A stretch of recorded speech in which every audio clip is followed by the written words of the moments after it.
Welcome back to Season 2 with Aston Villa, and the summer has been quite expensive. There's been a lot of players leaving the club, a lot of players joining the club as well, and we still have an absolutely massive transfer budget to spend, and the window is closed.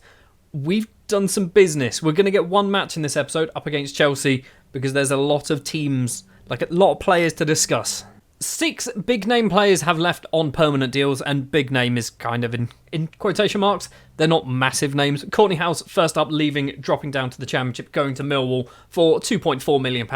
Actually, not a terrible bit of money, that. Morgan Sanson, a player who was actually out on loan at Nice last season, has made that deal permanent for £3.4 million. We bought him apparently for £14 million. That's ridiculous, isn't it? Dendoncker has also left the club, signing for Valencia for not enough money, but I just wanted him off the books, £4.7 million. Bertrand Traore as well, leaving, signing for Fulham, this time for £7 million, which actually isn't too terrible. Did spend £16.25 million on him a few years ago, but we've got half of that back. I told you I was going to do it. Matty Cash has left the club. He's moved over to Saudi Arabia, getting that ridiculous Saudi money, £475,000 a week is what he's picking up. We've sold him for £25 million.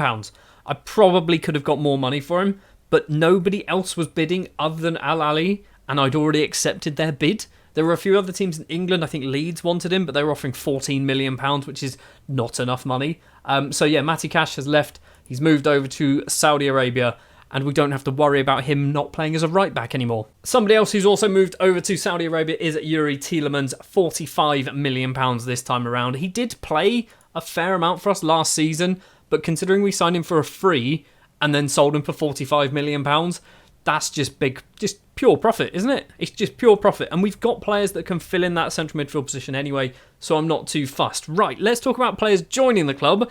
There's a lot. We're going to start with the youngsters. Some of them aren't particularly inspiring, but they're hopefully going to get good in a few years' time. First up is Kai Jern, signed from Cambridge for about £425,000, one for the future. Michael Rosiak is an 18-year-old Polish right-back and central midfielder, signed from Arsenal after he got released. Again, one for the future. Nathaniel Nwosu is a Nigerian goalkeeper available on a free transfer after the first season, and he's very young, obviously, has a lot of potential, I hope.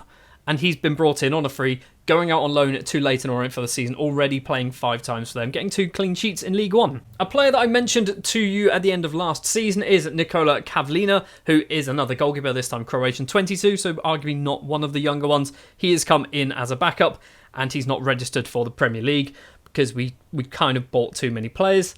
And he's our third choice goalkeeper, so yeah, he's not registered. For potentially £325,000, Jadel Katongo has signed from Manchester City. Again, one for the future. 7 caps for Zambia already, which is actually pretty impressive. I don't think he looks awful, does he? He looks like there could be something good. He's going to play in the under-21s for a couple of years. Somebody who we didn't actually agree to sign, it's actually something that's happening in real life, is Omar Kadir, an 18-year-old, or currently 17-year-old Egyptian, who has come in from Zed in his native Egypt. He's cost £2.4 million, gone out on loan to Plymouth. Hopefully he'll get a lot of game time there, already playing twice, getting a goal and 2 assists.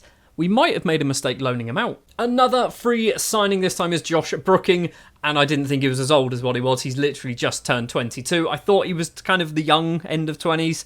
He's 22. Maybe this one was a mistake. He was a free anyway, signed from Chelsea. Another youngster is a player who's had a very odd career, I'm not going to lie to you, is Matheus Lasava. We brought him in, we've loaned him straight out to Stoke. He's a Venezuelan international, originally in Italy, then went to Venezuela, then to Portugal, then back to Venezuela, then on loan to Brazil, and then Portugal for a couple of years, back to Venezuela. We've signed him for £300,000 and then loaned him straight out to Stoke in the Championship, where he's playing, getting an assist. And I think the final youngster, I'd argue, is actually very good for what we've got. It's a 20-year-old Slovenian centre-back called Marcel Ratnik, signed from Olympia in his native Slovenia, that's what they're called, for £2 million. But he's worth £33 to £38 million. He's going to be in the first team. He'll probably play a few games for us. He is one of these new magical ESC players, which is basically he doesn't have a work permit, but I still wanted to sign him and bring him in. So Ratnik is in, and I think Ratnik is very good. We've brought Zidane, well, his son. We brought Theo Zidane. He's come in, obviously, Real Madrid. He's played a few times for the first team. We brought him in, loaned him out immediately to Rotherham. He's still not bad, but he is 22. I did buy him purely because of who his dad is, let's be honest. Moving into the more senior players, shall we say, Timothy Fosu-Mensah is the first of, I think, 6 or maybe 7 players who have joined. I've brought him in. Don't question this, okay? I've brought him in because he's homegrown, okay? Yes, he might be Dutch, but he's obviously spent a lot of time at Manchester United. He counts as homegrown. He's not going to be playing. He's our second, maybe even third choice right back. So Fosu-Mensah's in for a free transfer. I don't think it's bad. It's not good, but it's not bad either. Another player who we brought in on a free transfer, which I was surprised he was out of contract at the end of Season 1, is Taylor Harwood-Bellis, currently in real life on loan at Southampton. And I think he is actually a perfect right back or inverted fullback. He's the next Connor Goldson, which is not really a good thing, but he's got 16 crossing. 16 crossing is ridiculous for a centre-back. Next up is Alex Kral, who is formerly of Union Berlin, also Schalke. Apparently was at West Ham for a season or a bit of time, don't know how much time. Brought in on a free transfer. Czech international, probably not going to play a huge amount, he's just there for depth. Whilst Callum Wilson is still at the club, we have brought in Luka Jovic from AC Milan, Fiorentina, Real Madrid, Frankfurt as well in the past. A little bit of Benfica sprinkled in the middle as well. And I want to revive this man's career. Problem is, we brought another striker who we'll get to at the very end of this list because he's probably our biggest and best signing of the summer.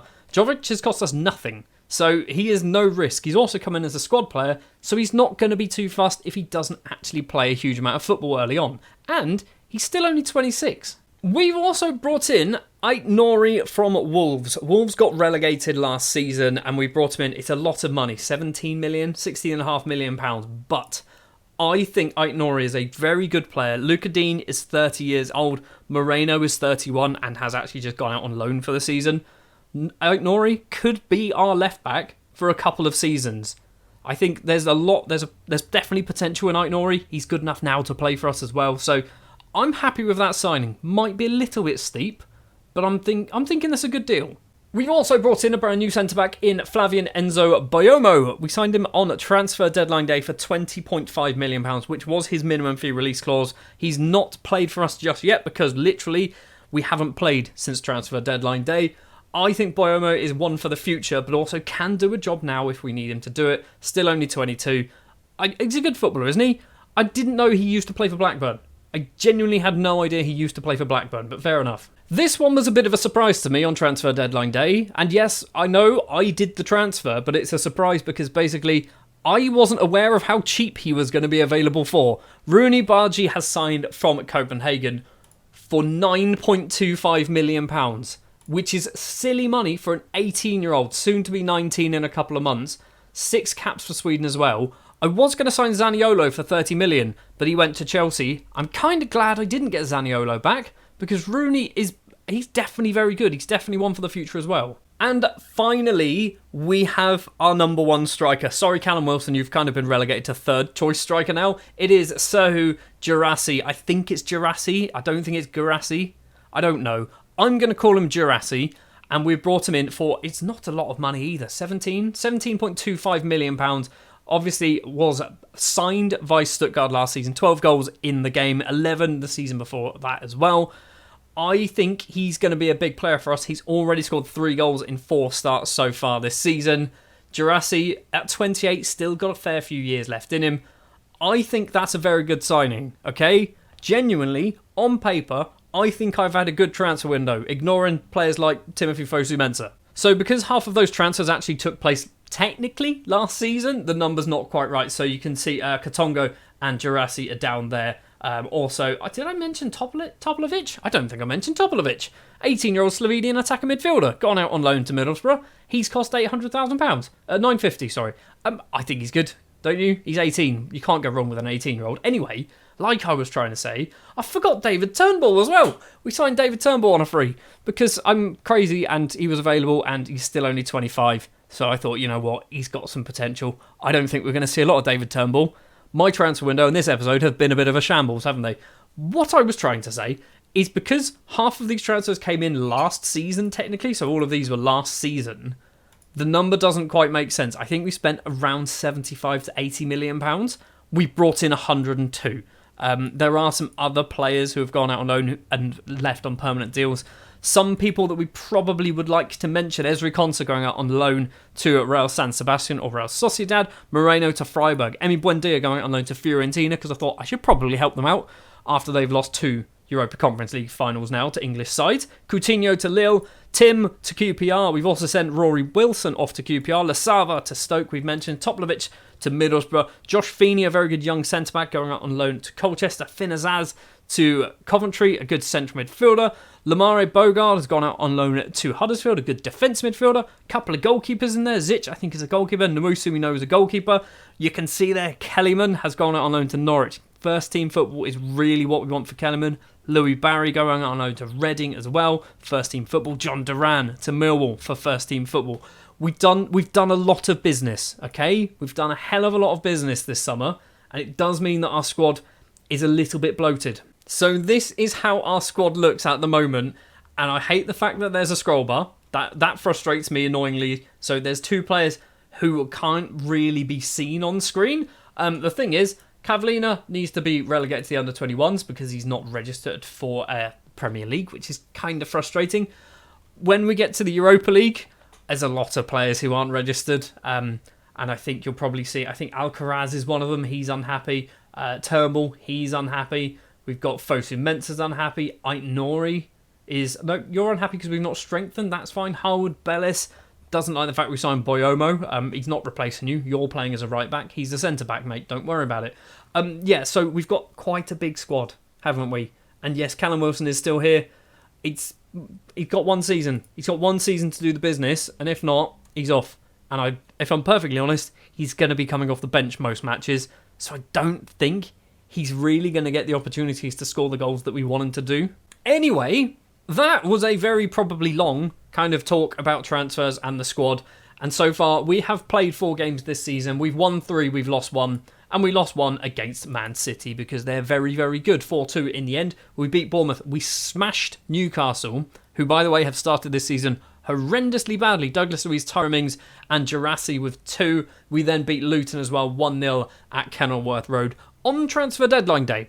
Rooney played in this match. I signed him at about, 6 p.m. By 8 p.m, he was in London playing for us. I don't think that's possible. He was in Sweden. Oh, not Sweden, sorry, Denmark. By probably lunchtime.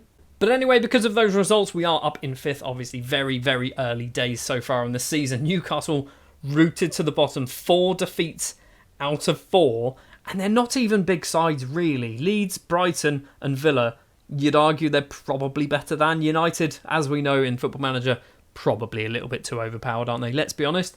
But we're 5th. We're doing all right. Also, we are obviously in the Europa League proper this time around. If we do this, we could probably take a look to see who we are playing in the Europa League.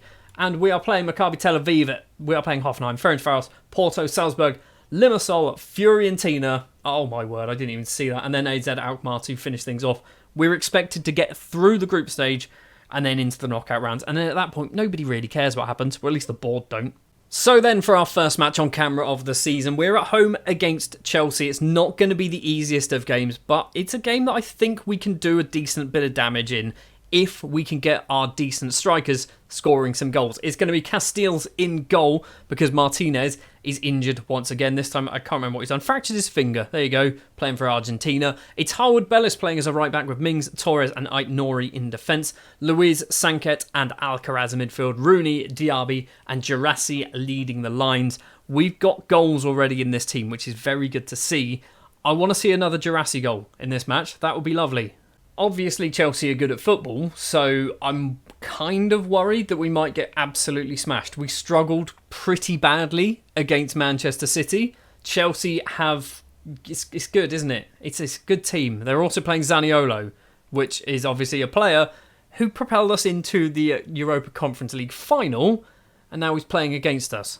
Gerassi with a free kick after 11 minutes. Is this going to be a long-range effort from, I want to say, Senegalese striker? I think he's from Senegal.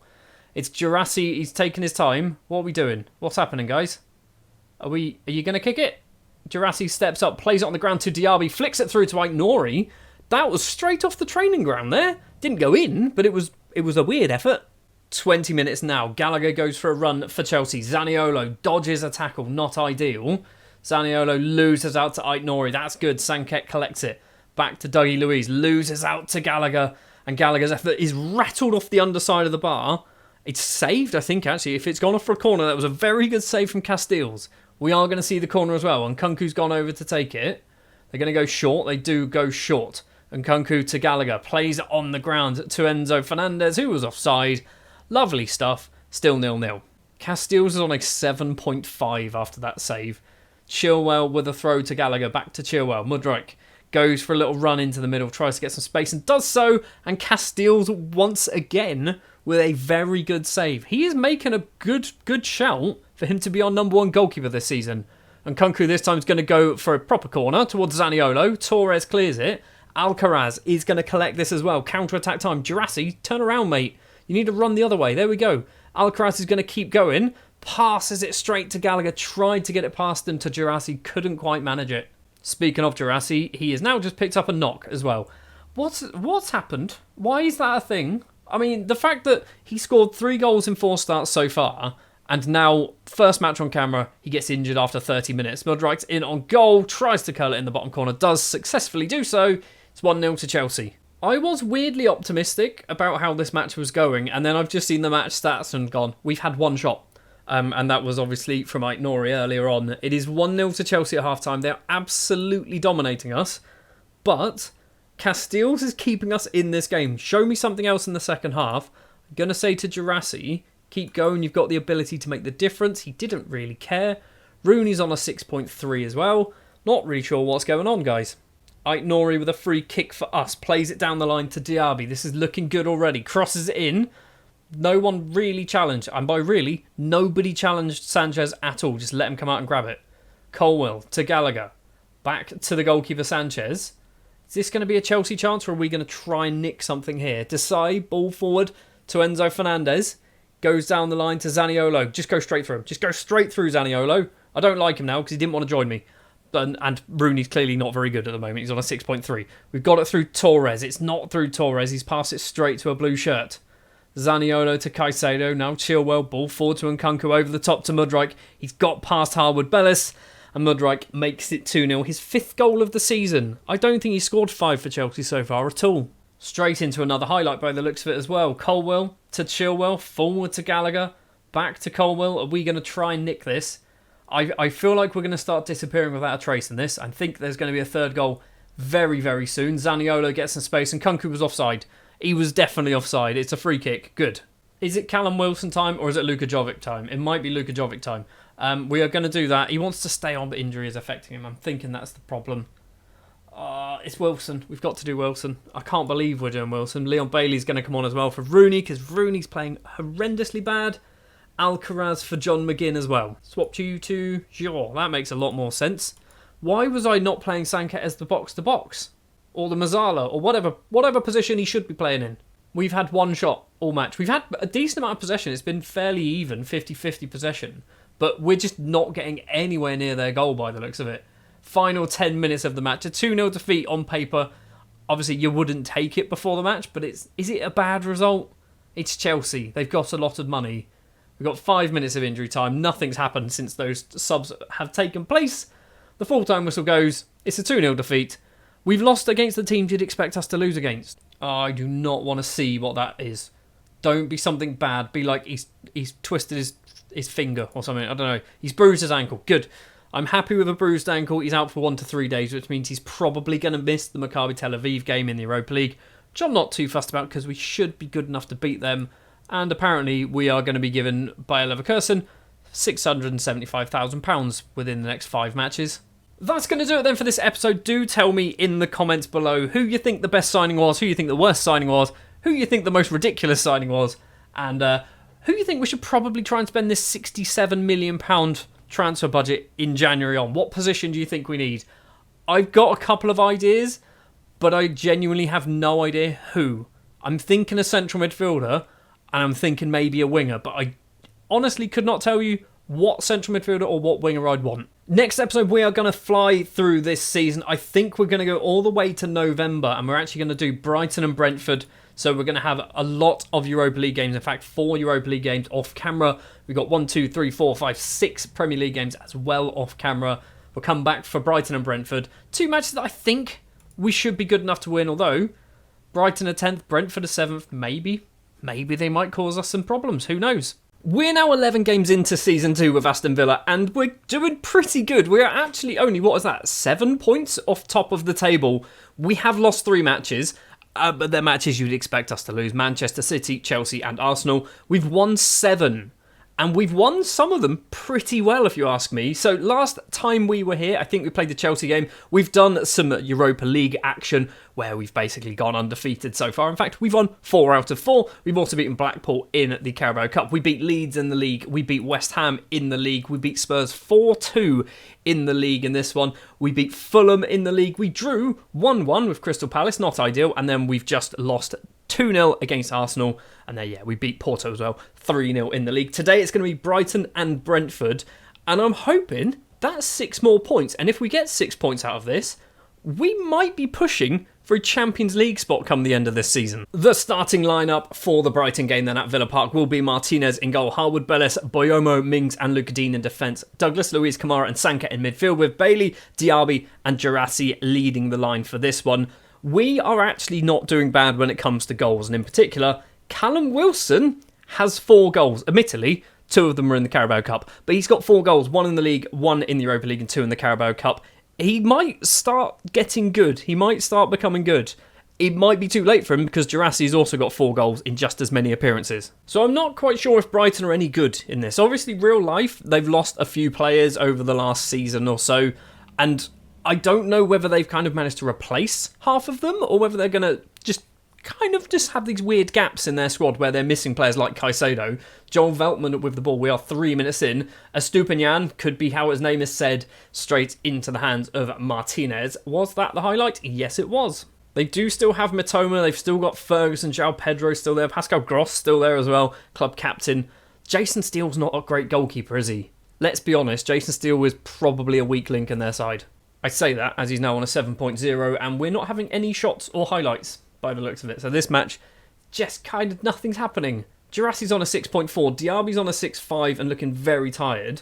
Sanka tries to find Kamara, can't manage to get anywhere near him. Estupiñán with it, plays it across to Igor. On the ground, coming forward, Evan Ferguson, the big youngster. João Pedro on the right-hand side for Brighton. Ferguson collects this once again, easily gets past, I assume, Tyrone Mings. Martinez can't stop them and João Pedro gets his 6th goal of the season. Brighton take the lead. It's not going well, is it? Diaby and Girassi need to be coming off or at least having a stern word. Show everyone what we can do. Let's do some changes. Girassi is coming off. Wilson is coming on. Diaby, it was a risk to play him. I was going to play Ramsey and went, no, Diaby's a much better winger.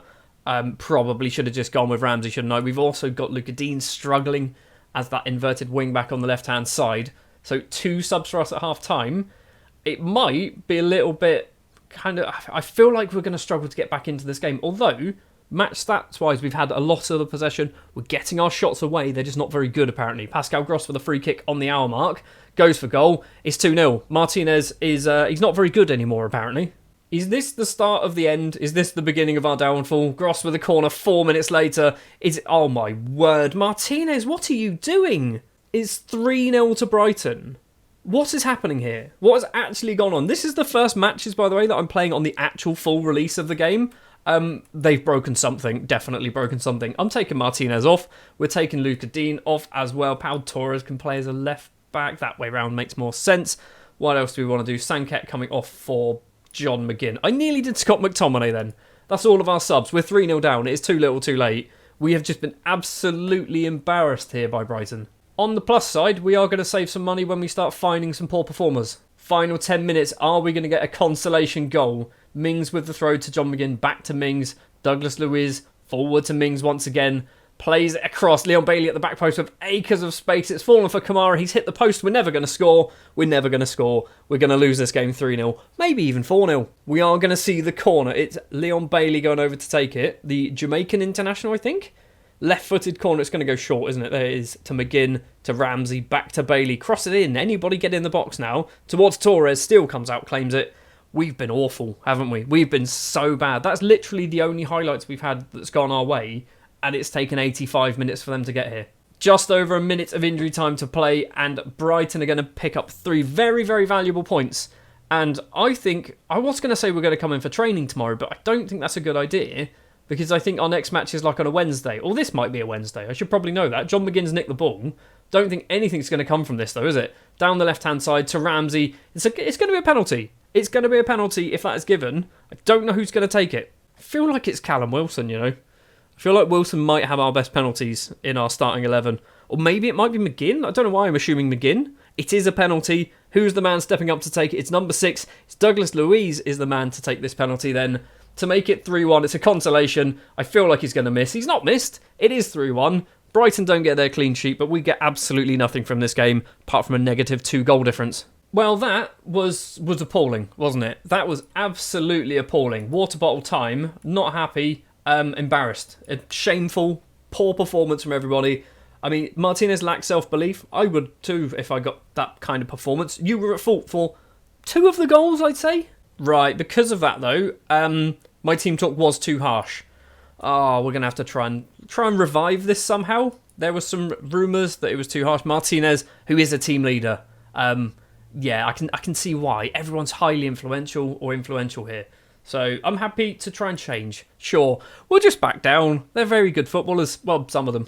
Match number 2 then. It has been 12 days since we lost against Brighton, so I'm hoping there's a little bit more kind of camaraderie, shall we say, within the camp. We are going to do a fair amount of changes for the Brentford game. It's going to be Castile starting in goal because Martinez has annoyed me that much that I've dropped him to the subs bench. Goldson, Mings, Torres and Ait-Nouri in defence. Yep, we've basically changed our entire back 4 as well. It's going to be Luiz, Kamara and Sanka in midfield. Rooney, Ramsey and Luka Jovic leading the line. That's right, Luka Jovic is going to get a start on camera because Girassi, his average rating over the last 5 games has been a 6.52, which is absolutely horrendous. Callum Wilson's a 7.12, but I think one of these was like for the under-18s or Carabao Cup game where he played ridiculously well. So Brentford are they're on kind of good form. 3 kind of non-defeats in a row. We are up and down, let's be honest. We're very, very up and down at the moment. I'm hoping this is the match where we can get back to winning ways.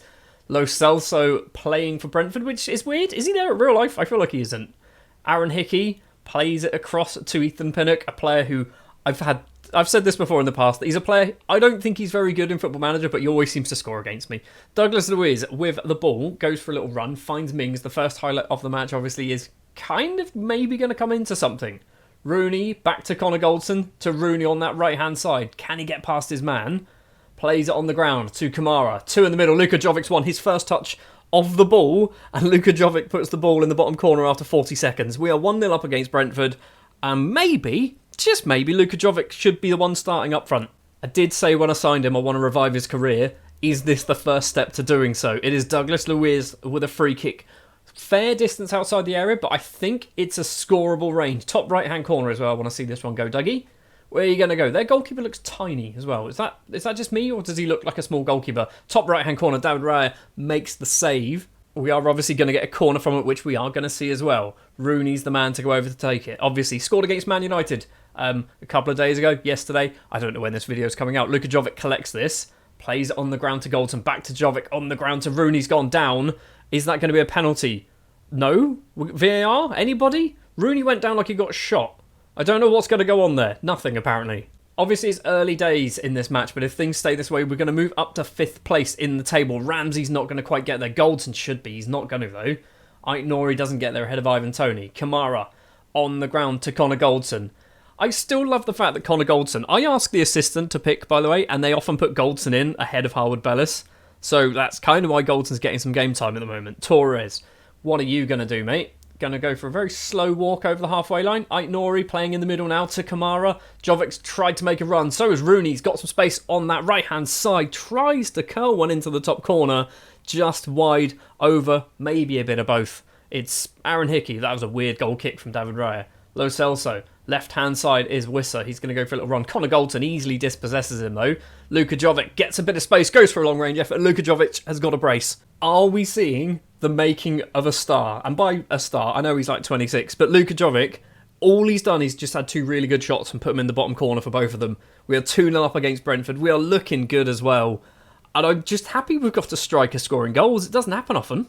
Since that second Jovic goal, not a lot has really gone on. We're getting the occasional shot away, no real highlights to talk about. Rooney's not looking so hot on that right-hand side. So at half-time, we've done well. Good job, everybody. Do we want to say, can we just talk to Rooney, actually, and just say, look, fella, both of you wingers, I need you to put in a little bit of a better performance. You can still improve. I have a feeling this might be Luka Jovic's first start for Villa in the league at the very least. If he gets a hat-trick, I'm going to be a very happy manager. And if this match just kind of dissipates into absolutely nothing, which is looking like what is potentially going to happen, we might have ourselves a third match in this episode. We're going to do a couple of changes. What do we do here? Who do we put on the right-hand side? I'm going to go with Callum Wilson, actually. He's going to... not the right, on the left-hand side. I'm going to play Callum Wilson on that left-hand side as an inside forward on attack, okay? I'm thinking it means that he can go next to Jovic when we're kind of going forward with the ball. That's kind of the hope. Might not be how it happens at all. We might not get any highlights either to see what's going on. Final 10 minutes of the match, and if it just kind of dissipates away into nothing, we are going to have a third match in this episode, which I think is going to be a Europa League game against Red Bull Salzburg or possibly Leipzig. One of the Red Bull teams. Wissa with the ball. Final 5 minutes. Brentford trying to get themselves back into this game. A goal will change the final 10 minutes of the match.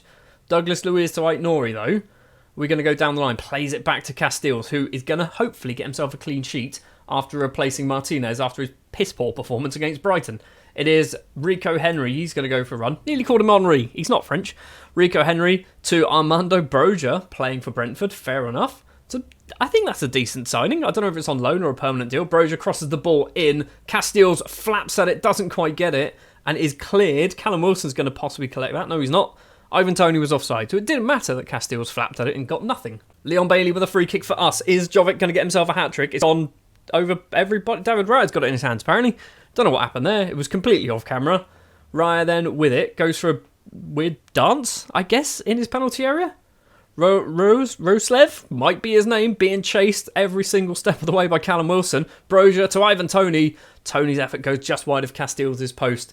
4 minutes of injury time to play, 2-0 to the good, but Brentford are still in this game just about. If they get a goal now, it might be too little too late though. Roslev to Jensen, edge of the penalty area, crosses it to Ethan Pinnock. I told you he always scores against me. I absolutely told you. Ethan Pinnock will always score against me, no matter what. It's 2-1. We've got a minute and a half of injury time to play. I'm hoping nothing happens. Nothing has happened. The fact that Ethan Pinnock scored after I said at the start of this match that he always scores against me, it's annoyed me, partially because he's a centre-back.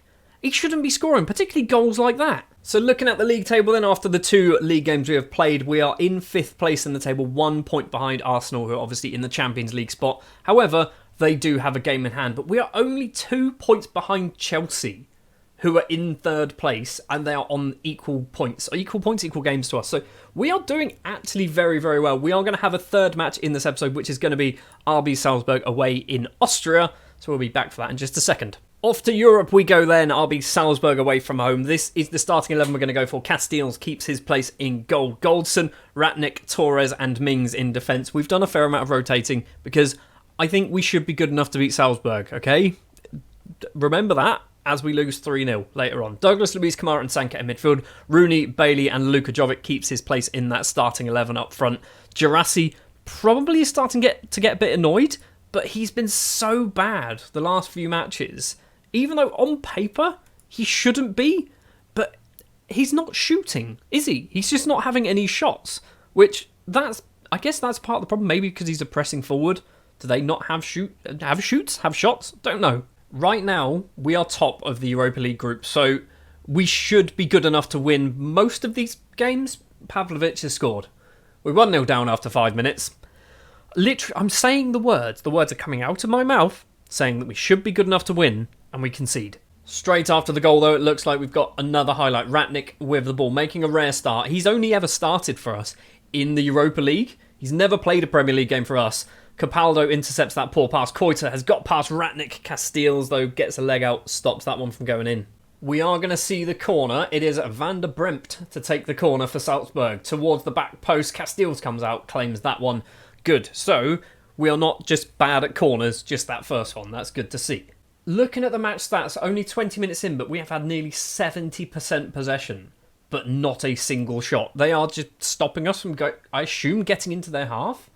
We're doing nothing. It's another corner for Salzburg, 27 minutes. Corner once again towards the back post. It's gone over everybody. Koita is going to chase this one down and keep this alive for Salzburg. Christoph Klara, the former Saints youngster, which is a weird thing that he's now playing for Red Bull Salzburg. Ming sticks a leg out, stops it, but doesn't stop it enough, and Castells can't stop Sekou Koita. It is 2-0, or maybe not, possibly a bit of offside going on. I think this is going to count, I think it's going to count. It has counted. It is 2-0 to Salzburg. I think we are going to have a shout at some of our players at halftime because everyone is playing badly apart from Castells. Absolutely everybody. I've never seen a team play this poorly. Leon Bailey's on a 6.6 and he's our best outfield player. That's how bad we're playing. Capaldo's gone for a run down towards the right-hand side. Plays it all the way back to Klara. Tijani to Capaldo once again. Sucic on the right. Gets past his man. Van der Brempt. Sucic is carrying on his run. Plays it on the ground. Does find Sucic. Cross comes in. It's gone through absolutely everybody. And Nene makes it 3-0. Right, I don't do shouts often, but we are going to berate the entire team because that is horrific. 6.5 now is our best outfield rating. Right, water bottle time, you've been terrible. I mean, I've just said to the team a couple of matches ago that I'm going to calm down my team talks and things like that, and I've just shouted at them saying you've all been terrible. Get back out there, do some football, have a shot maybe would be nice. Well, the second half, nothing is going on at all. We've done, obviously, no subs at half-time or anything like that. I think we're going to do 5 substitutions. I mean, Douglas Luiz is playing poorly. Scott McTominay's coming on. Sanket's coming off for John McGinn. We're going to do Rooney off for... Who's Charlie Lutz? Who are you? Why are you on the subs bench? Sure, get yourself an appearance. Rooney for Lutz. Bailey for Ramsey. Jovic for Jurassi. That's all of our changes. We're not changing the defenders because basically they can't do any worse than what they're currently doing, so let's just keep those guys on. Tyrone Mings has just dropped down to a 6.2. Magical. Since the changes, we've had a shot. It's not been good. It's been a 0.06 XG shot, but we have had a shot. I still think, this is going to sound ridiculous after this performance, that we are going to qualify for the knockout round of the Europa League, purely because we've won 4 out of 5 so far in the group. That performance was awful. I think we should be good enough to beat Salzburg, okay? Remember that as we lose 3-0 later on. That was absolutely awful. The Brighton performance was better than this. You come into training because you deserve more training. So this episode has been very up and down, hasn't it? The Brentford game was a good performance. Yes, we did concede late on, but we played very, very well. Brighton, awful performance. Salzburg, even worse than Brighton, wasn't it? I can't believe how bad we were. Looking at the match ratings for some of those players was just terrible. Douglas Luiz a 6.2. Anyway, that is going to do it for this episode. Next episode, we are going to jump all the way through to possibly January, maybe even February, to be honest. We're going to go and have a January transfer window. We've got money to spend. We've got 71 million to spend. In fact, we're going to have a little bit more money than that because we bought Timothy Fosu-Mensah on a free transfer. We've sold him for £7 million. It's going to happen, I think, in December. He's off to Saudi Arabia. So that is going to be maybe £75 million to spend in January. Judging from those 2 performances we've had, I think we might need to do it. We've just made it to the 1st of December and our transfer budget's disappeared, apparently. So yeah, it's now £500,000. Maybe January's not going to be that exciting. We have made it all the way to February. We've gone through December, we've gone through January, we've also done the January transfer window, which wasn't too exciting if I'm honest, but we'll get to it in just a moment. And we are currently 4th place in the league. That's not really the whole story, however, because basically we've not done particularly well, but I think the teams above us and below us haven't done well either somehow. So we did actually quite well, I think, in December. So we drew with Liverpool, beat Forest, beat Leicester, beat Southampton, beat Everton, beat Man United, but then lost against Spurs on the 29th of December. We also got knocked out of the Carabao Cup and the FA Cup by Arsenal. And then January rolled around, started off well, 4-1 win, and then 3 defeats in a row. Sorry, not 3 in a row, 2 in a row against Palace and Man United, and then getting back to winning ways against Fulham. And then we've also managed to get through the Europa League phase as well. But let's get to that in a minute. I don't know how we're still 4th, if I'm honest. I've got no idea. But I assume teams above us and below us also keep losing games. I think surely that's it. Liverpool seem to draw a lot, which might be their downfall. Spurs, 7 defeats, which is the same as us. We just don't draw. We win or we lose, that's kind of it. Transfer deadline day, we were quite busy, in fact. We did bring in 2 new players to the club, both of them on loan deals with options to buy that we are not going to trigger because they're ridiculous. Jeremy Doku is the first one, signing from Man City. Hasn't really played in this, but I think he'll give us an option on that left-hand side and right-hand side, and maybe even up front. If we have a look, the optional future fee is £85 million. It's not happening. Similarly, we have also loaned in Cesare, is that how you say it? Cesare Casadei from Chelsea. Spent last season on loan at Leicester. Played once, I think, so far this season for Chelsea, coming off the bench, but they weren't playing him. He's come in as a squad player. He's getting paid absolutely nothing. I think he's very good, and we've got an optional future fee of £80 million there. Also, not likely to happen. He would be willing to join. The reason why we've brought in Casadei in particular is because we've sold a fair few central midfielders. We're going to go through the players now. Obviously, Timothy Fosu-Mensah is not a central midfielder. He has left. He has gone to Al Qadsiya, who are obviously a Saudi Arabian side. £7 million for this one. David Turnbull has moved over to the Middle East, but he's actually gone to Qatar for £10 million to Al Duhail. Alex Král has joined Timothy Fosu-Mensah in the not playing for Aston Villa and then signing for a club in Saudi Arabia. In fact, the same team. He's gone on loan, but he will be joining on a permanent deal at the end of the season. Diego Carlos, who was not playing for us this season, he has gone out on loan to Real Hispalis, which is Real Betis. There is an option, which I feel like they're not going to trigger. It's £39 million. If they trigger that, we're laughing. And finally, Carlos Alcaraz has also left the club on a loan deal going to Sheffield United. Not for any future fee or anything like that. I just needed to get him some game time. Playing in the Championship, I think he'll do a decent job there. Probably shouldn't have bought him in the first season, but, you know, I kind of got excited and I wanted to buy a Southampton player, so we bought Alcaraz. And that's pretty much it. We've kind of loaned out a whole load of players as well. Jadel Katongo's gone out on loan. Zic has extended his loan deal at Bristol Rovers. Lutz has gone out on loan. Kobbie Moore's actually left on a permanent deal. Simpson, Jern, Ratnick, and Tristan Rowe has left on a permanent deal. Ratnick going to Luton actually is going to be quite good for him because they're playing in the Premier League. He needs Premier League matches to get a work permit. This might tick enough boxes for him to get a work permit at the end of the year. And before we go too much further, Scott McTominay was supposed to leave, which is why we brought in Casadei. He didn't leave. He was supposed to, I think he was supposed to go to Saudi Arabia. No, it wasn't Saudi Arabia. It was actually, I think it was Leeds wanted him on loan with an option to buy. And I was like, you know what? Yeah, go for it. He just didn't want to go to Leeds for some reason. So yeah, Scott McTominay's still here. It does mean that at the end of January, this is what our squad looks like. We've got 2 goalkeepers. We've got 2 fullbacks in Harwood Bellis and Goldson. Technically 3 in Bateman. Central defence, we are looking a bit light now, but Harwood Bellis and Goldson can play there. So we've technically got 5 centre-backs, which I'm pretty happy with. On the left, we've got Aït-Nouri and Luca Dean. In midfield, we've got Douglas Luiz, McTominay, Casadei. We've got Kamara. We've got Finn Azaz, who's rubbish. Get him in the reserves. Get out of my squad. I don't need you. Sanket is there. We've got Ramsey as well, who realistically plays as a winger most of the time. But because we've got Doku, he should now probably be more of a central midfielder. We've also got John McGinn. We've got on the wings, we've got, moving back up the list, we've got Rooney. We've also got Leon Bailey. We've got Jeremy Doku. And we've got Diaby on the wings. We've got Luka Jovic, who was supposed to leave as well, on loan to Southampton or Bournemouth. And it didn't happen at all. Just did not go through for some reason. And we've got, obviously, up front then, Jovic. We've got Kellyman's returned from his loan spell. Wilson and Girassi. So I think we've got a decent squad now. Some players maybe not as good as some of the others, but they're there, thereabouts, so I'm quite happy. And just like that, we jump into the first match of 2 for this episode. It's going to be Bournemouth away from home to kick things off. It's going to be Casteels in goal. I genuinely prefer Casteels to Martinez, and I said to myself, if a bid came in for Martinez over the summer, or in January, sorry, I probably would have accepted it.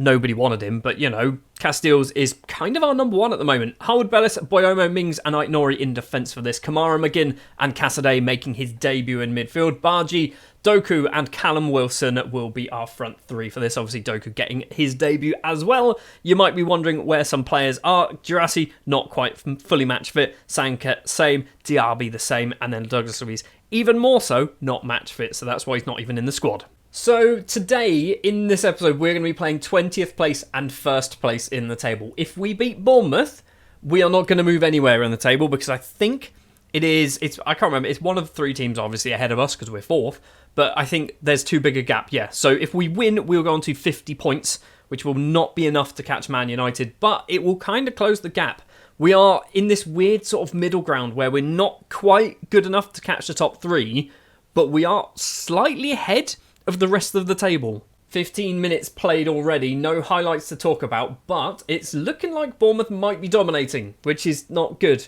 56% possession, they've had a couple of shots, we've had one as well. This has not been a very entertaining match.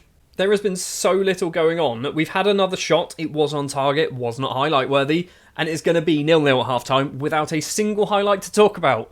What a great thing to have in a YouTube video. We're going straight into the second half. Callum Wilson's on a 6.5. Maybe we do this. Maybe. You are pressing forward on attack. Do we go advance forward? Do we change that up? Is that going to make a difference? Literally no highlights. Nothing at all. Right, Casadei's going to drop back to be the defensive midfielder. We're going to do Sanket coming on for Kamara. Wilson's going to come off for Gerassi. Bargi's going to come off for Diaby. I think, do we want to swap you two round? Doesn't really matter, does it? Let's put Doku on the left, actually. Sure, let's go that way round.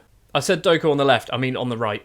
It's taken 72 minutes, and we finally got a highlight in the Bournemouth versus Aston Villa game. Zabani with the ball, plays it forward to Kluivert. Diaby nicks it though. McGinn, Ait-Nouri on the left-hand side, towards the substitute Diaby. Can he get his cross in? On the ground to Sanket, it's towards Gerassi, and Serhou Gerassi gets his 12th goal of the season. He has started to get a little bit better. He had a little bit of a dry spell throughout October, November and a bit of December, but he's starting to get the goals again. That is his 12th goal of the season. He is our top goal scorer. We take the lead, and we've immediately got another highlight straight after the goal, and we've got the ball because I assume Lewis Cook couldn't pass very well. Diaby's going down that left-hand side. Is he going to cross? Nope, plays it on the ground. Casadei plays it back to Diaby. 2 in the box. Sanket's one of them. Goes for goal. Neto makes a very good save. Corner then. We are going to see it. It's going to be Diaby the man to take it. It's that Gerassi, number 17, just lurking in front of the goalkeeper. Towards McGinn, Neto comes out, easily claims that one. That wasn't a highlight. I don't know why they do those highlights, because it's not a key highlight. No one's headed the ball, nothing's happened. Right, time for a change. Doku's going to come off for Leon Bailey. Do we want to do Casadei as well? I think we do. Pau Torres is going to come on. Can you play that role? You can kind of play that role. So the 2 debuts then, I don't think they've done particularly well, but considering this is like 2 days after transfer deadline day, they've only been in the club for 2 days. So you kind of got to let them off a little bit. Well, it's a win. I wouldn't say it's convincing, but it's a win. It's 3 more points. So that was a Sunday night fixture where we obviously picked up the 3 points. It does mean we stay in 4th place, 1 point behind Man United, 2 points behind Chelsea, 6 points behind Man City, who we will be playing in just a minute, but we are also 4 points clear of Newcastle. So I think all in all, we're doing pretty good, right? We're doing pretty good. We've kind of been floating between 4th and 7th for quite a while. We have just dipped our toe into 3rd place, mainly because we beat Man United, I think. It's the day of the Man City game, and we are the afternoon kickoff, not the evening kickoff, or not the normal. Why are there 4 different kickoff times? Anyway, doesn't matter. What I'm here to say is Manchester United lost against Liverpool, which means if we beat Man City, which is a very big if, we will move up to 3rd place in the table. We'll be on 53 points. It will be 3 points behind Manchester City, who will still be top of the table. That's mad, right? That is absolutely mad.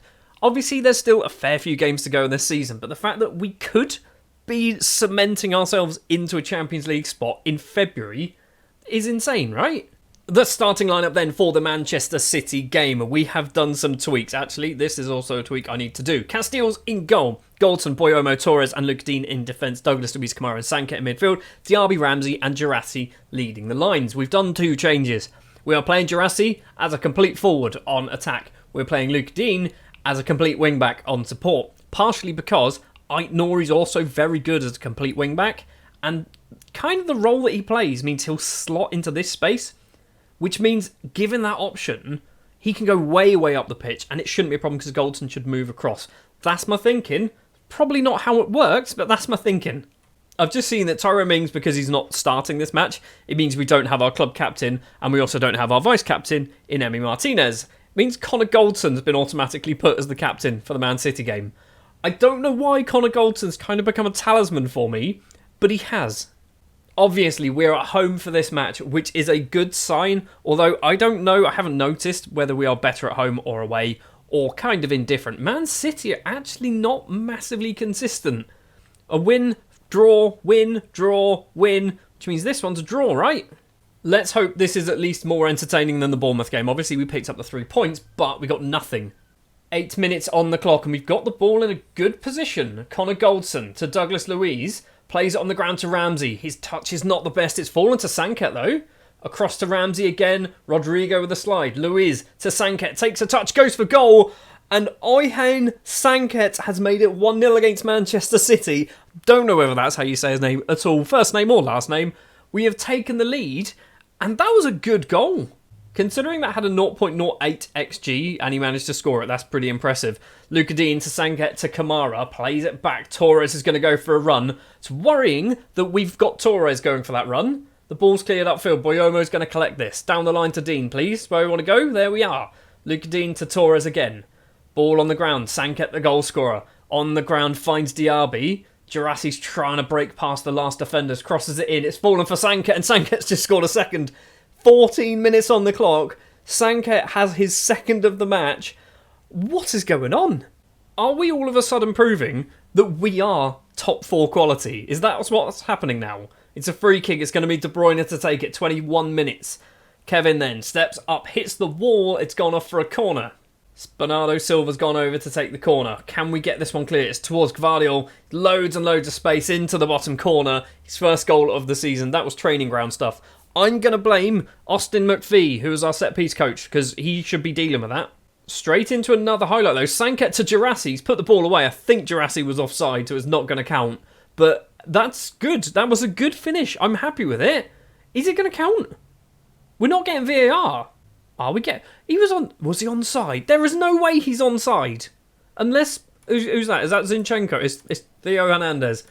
Okay, we're 3-1 up. I swear he was miles off. I like the way I assume that was Zinchenko because he had blonde hair. Doesn't even play for Man City. We have had 3 shots on target and scored 3 goals. I do not know what's going on, but we are looking pretty good. Let's get another one, lads. Just before half-time, Luke Dean with a corner. Whips it towards Kamara. It's actually Erling Haaland who gets it clear. Not far enough, though. Diaby goes for goal. Gvardiol heads it off to the left. Luca Dean's going to collect it, though. Loses out to Coyote. Or maybe he doesn't. Towards Ramsey. Get the ball in. Douglas Luiz goes for a long-range effort and almost finds the bottom corner. Goes wide. It is going to be 3-1 to Aston Villa at half-time. Or maybe it could be 4. Could be 4. Still a chance. Dougie Luiz on the ground to Sanket. On a hat-trick, remember. Ramsey goes for a run. There are so many Villa shirts in the box. Jurassi's not going to get there. Luca Dean keeps this one alive. Ramsey chests it down. Plays it into the bottom corner. Jurassi can't quite get there. The ball is cleared. We are looking like a ridiculously good side. What I've done to the tactic changes, I'm assuming, has meant that we're amazing. We're the best team in the world. We're obviously not going to do any changes at half-time because this is mad. Sanket's on a 9.5, 2 goals and an assist to his name. We've obviously got Jurassi on a 7.5. Douglas Luiz is playing well. Boyomo and Torres both on 7.0 ratings in central defence.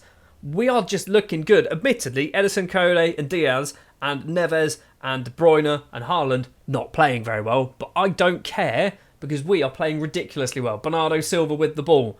Obviously, City are good enough to just kind of turn this game around immediately, aren't they? Coyote down the right-hand side, a player that I wanted to sign in Season 1, and obviously he's very good if he's gone to Man City. Erling Haaland scored his 3-2. Has he scored? Hold on, we're getting some VAR. Haaland's just picked the ball up and ran off with it, so he assumes that it's going to count. It has counted. Right, the comeback's clearly on for Man City, so I suspect we aren't going to win this game, but the fact that we've scored 3 goals in the first half against Man City, it's pleased me. I would love for us to be able to hold on, maybe get a 4th would be nice. Douglas Luiz with the ball, gets some space for himself, goes for a long-range effort, not the best over the bar. It's going to be 3-2 still, however. We've done absolutely no subs and we're 80 minutes in. Right, let's do a bunch of changes. We're going to do Rooney coming on the right-hand side. These are fitness, not performance-related. Jurassi's coming off for Callum Wilson. It's a weird thing to want to do, but we're going to go for it. Sanket, I don't want to bring you off, mate. You're playing superbly well. Luca Dean's going to come off for Aït-Nouri. Think that's all we're going to do for now. We can do 2 more stoppages, which means we are going to time waste like there is no tomorrow, I think. Coyote with a throw. Erling Haaland has acres of space because we're playing a complete wing-back, and Bernardo Silva's made it 3-3. I did say that City were due a draw. I wasn't hoping for one, just to put that out there. I was hoping that we'd hold on, but apparently not. Right, we're going to do a couple more changes. John McGinn is going to come on. We are probably going to do the final change maybe on 90 minutes, which is about... There's 6 minutes of injury time. What's going on? Right, here comes the final change. Sanket then is coming off. Cassidy is going to come on as that Mazzala. And a 3-3 draw on paper doesn't sound bad. However, when you realise how good we were in the first half, that's frustrating. That is absolutely frustrating. The second half we were good as well. Casteels gets a 6.4. After all that talk of me saying that I prefer Casteels to Martinez, Casteels might have cost us 2 points there. But I guess the good news when you look at the league table is we are still in 4th place. We are 3 points clear of Liverpool. We are 5 points clear of Newcastle. And we are, 7 points clear of Tottenham. Things are looking good. We are still in a very, very good position.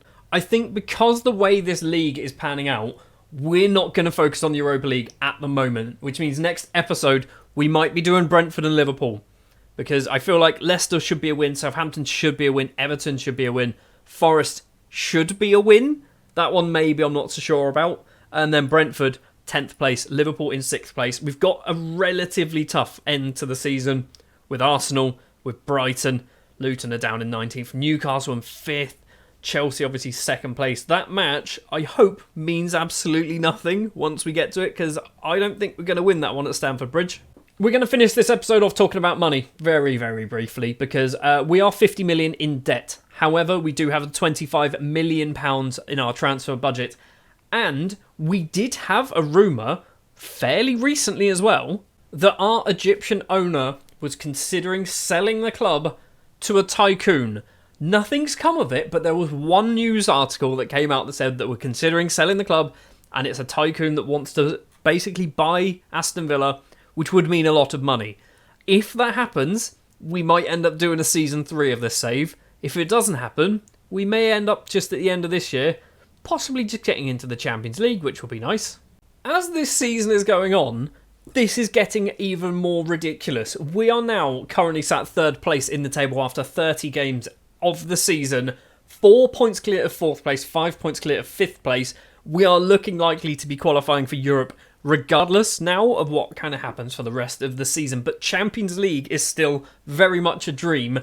And even possibly Champions is a dream, because we are 1 point behind Manchester City. They do have a game in hand, but it is 1 point. They can easily lose a match where we win a game, and we could technically become champions of England on a season where I was just kind of expecting maybe pushing for top 4. In between episodes, where did we finish off? We finished off with a 3-3 draw, didn't we? We have gone undefeated, and we've done actually quite well, although we did concede a lot of goals. We beat Leicester 2-1. We beat Southampton 3-2. Cassidy scoring twice in this one. Beating Everton 2-0. Jacob Ramsey has been on a goal-scoring run, which is absolutely ridiculous. We then beat LASK in the Europa League. Jacob Ramsey scoring. We then beat Forest in the league 4-2 with Jacob Ramsey scoring this one. We then beat LASK once again with Jacob Ramsey scoring. I don't know what's happened to Jacob Ramsey, but he has scored 7 goals in his last 6 matches. Before that, maybe like 1. It's ridiculous. It's mad. I don't know what's come over him, but I think maybe the arrival of Jeremy Doku, and he's gone, hold on lads, I need to start adding something else to my game, and that needs to be goals. In today's episode, we are going to have potentially 3 matches, Liverpool, Brentford and Arsenal. So without further ado, let's jump straight into the Liverpool game. And the starting 11 then will be Martinez in goal, Goldson, Boyomo, Torres and Aït-Nouri in defence, with Luis Kamara and Sanka in midfield. Diaby, the man of the hour, Jacob Ramsey and Girassi leading the line. And we're keeping our complete forward and our complete wing back as well in place, because it seems to be working. In between episodes as well, we did also have our youth intake come in, which doesn't look terrible. There's a couple of players that might be somewhat interesting, but I still think Connor Bateman is our best young player that we've had so far. We've got, I think he's a young striker who looks quite good now, but he's nowhere near good enough for first team football. Because this is the 3 p.m. kickoff, we can't see what's going to happen with Man United, and I think Man City are possibly playing tomorrow, potentially. So we need to be the team to actually win this game. And if we do, I think we go top of the table. If we beat Liverpool, We go top of the Premier League. I mean, we do need to beat Liverpool. Jacob Ramsey with the ball. He can probably score a goal from there if he wants. Douglas Luiz towards Kamara. Heads down to Girassi. Through ball to Diaby. In on goal. He's hit it wide. He's not hit it wide. It's actually a save from Alisson. We're going to have a corner. Dougie Luiz is the man to go over to take it. Number 6, right-footed corner. Who are we going to find? Towards Pau Torres. Doesn't quite get there. Endo can clear the ball upfield. And Diaby, luckily for us, Diaby's fast. We left nobody back. That is mad. Ait-Nouri with the ball on the left-hand side. Ramsey needs to go running. Ait-Nouri does eventually use Ramsey. He's got Girassi in the middle. It's blocked. It's towards Kamara. And Boubacar Kamara makes it 1-0 after 10 minutes. And we go top of the Premier League with that goal. If it genuinely stays this way, we are top of the league. We are top of the Premier League after 31 matches. Corner for Liverpool, 19 minutes. Torres heads it vertically. Martinez can easily hold on to that one. Martinez, by the way, has kind of forced his way back into being our number 1 goalkeeper because he has been playing quite well. Even though we've conceded a lot, he's not doing awful. Connor Goldson down the line to Diaby, loses out. Gomez plays it back to Van Dijk. Endo on the ground. Szoboszlai back to Virgil van Dijk again. Van Dijk must be getting on a bit now, surely. Ball over the top towards Salah. Another player who must be getting on a little bit. He's still good, obviously. Ait-Nouri can't quite get past Salah. McAllister's pass or control isn't the best. Liverpool still coming forward. Trent gets a bit of space, goes past every single Aston Villa shirt and makes it 1-1. Trent with the goal. Back on level terms, back down to 3rd. Or maybe 2nd. We might be 2nd, actually. I don't know what our goal difference is like. It's Man City. We're gonna be down to 3rd, aren't we? It is... no, it is 2nd, actually. We are 2nd place in the table. Szoboszlai's corner. Adeyemi, loads and loads of space. And Austin McPhee's defensive corners are not the best. If there's somebody lurking outside the area, mark them. Because they just seem to pass to them every single time. Trent with the ball forward. Highlight ends. 2nd place in the league is still good, right? If we draw this, by the way, I think this is our 4th draw of the entire season. Douglas Luiz with... What was that run, Doug? Dougie boy, what was that run? It's Diaby, edge of the penalty area. Goes for a curling effort. Almost finds the top corner. It's gone off for a goal kick, though. Final couple of minutes of the first half, and 1-1 at half time I will take. We've looked actually probably the better side, haven't we? We've had more possession, we've had more shots, better shots. They've obviously got that 1 goal thanks to Trent, and I assume Ait-Nouri and Douglas Luiz are kind of taking the blame for it. We have to remember as well, this is at Anfield. This is not at home. This is at Anfield against a very good Liverpool side. Emi Martinez with a goal kick. 7 minutes? 8 minutes into the second half. Torres' pass is horrendous. Luckily for us, their passing around as well was also pretty bad. Ait-Nouri with the ball down the line to Jacob Ramsey. We need to see a goal from you, mate. This is what you've been doing lately. We need to get yourself on the score sheet. Torres to Douglas Luiz. Is he going to go for a run? No, plays it on the ground to Girassi. Sanket's pass is horrific. What is going on with these misplaced passes? Salah now loses out to Ait-Nouri but gets the ball back. Adeyemi on the ground to McAllister. He was offside. He was offside, guys. He was offside. That should not count. We're not even getting VAR. That's going to count. Who played him on? Who possibly played McAllister onside in that situation? He looked like he was miles off. He was offside. There is no way Boyomo was playing him on. Right, well, defensively, we are starting to crumble. Ait-Nouri and Douglas Luiz both on 6-4. Sanket not doing too hot either on a 6-5. Think it's time to do some changes. It's going to be Luke Dean coming on. We're going to do Cassidy coming on as that regista, which is not really a position he can play, but he's good. He's good at football, so he's going to do it anyway. We've also obviously brought on John McGinn there for Sanket. 3 changes so far.